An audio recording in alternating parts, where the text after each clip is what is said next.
The development of the national park system has become a symbol of America's dedication to safeguarding its unique landscapes and promoting outdoor recreation and education.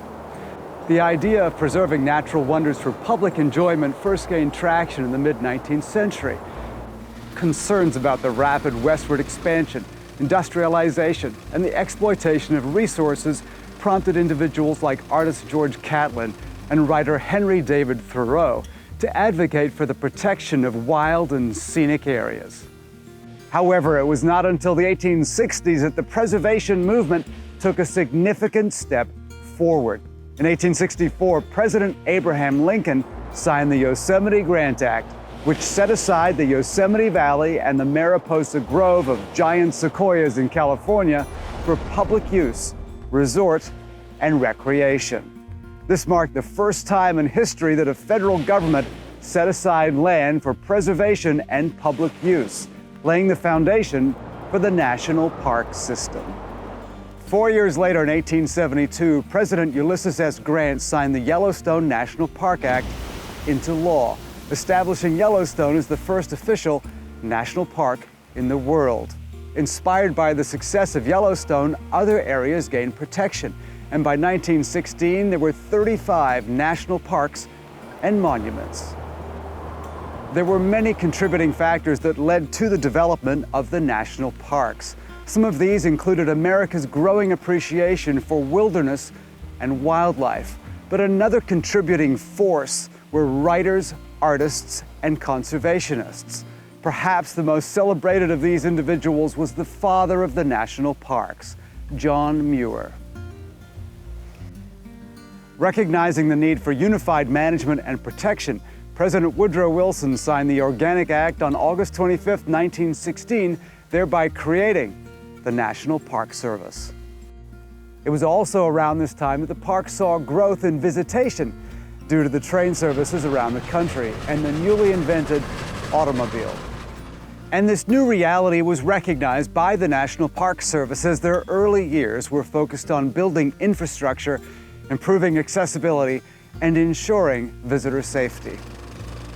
Iconic lodges, roads, and trails were constructed in many parks around this time. Such examples include the Old Faithful Inn in Yellowstone and the Ahwahnee Hotel in Yosemite.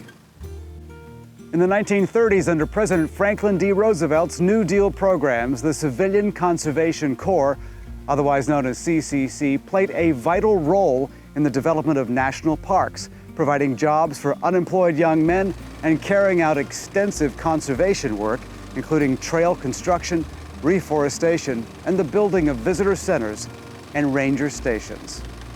In 1933, an executive order transferred 56 national monuments and military sites to the National Park Service, a vital step in forming today's inclusive park system. But by the mid-20th century, the national park system faced challenges in balancing conservation with the increasing demands of visitors. The Mission 66 initiative, launched in the late 1950s, aimed to address these very issues by improving park facilities and infrastructure in time for the 50th anniversary of the National Park Service in 1966. During this era, the National Park Service expanded its mission beyond conservation to include the preservation of historical and cultural sites. Efforts were made to protect significant landmarks and monuments that held historical importance, resulting in the establishment of the National Historic Parks and National Monuments. As the National Park System approached its centennial in 2016, it faced new challenges, including environmental threats like climate change, invasive species, and air and water pollution, and the increased visitation, which has put a strain on the park resources and infrastructure. Today, the United States National Park System comprises over 400 sites, including national parks, monuments, historic sites, and seashores. These areas collectively preserve the nation's vast array of landscapes, from towering mountains and pristine forests to arid deserts and rugged coastlines. If you enjoyed this video, please consider subscribing, as I upload at least 2 national park videos every month.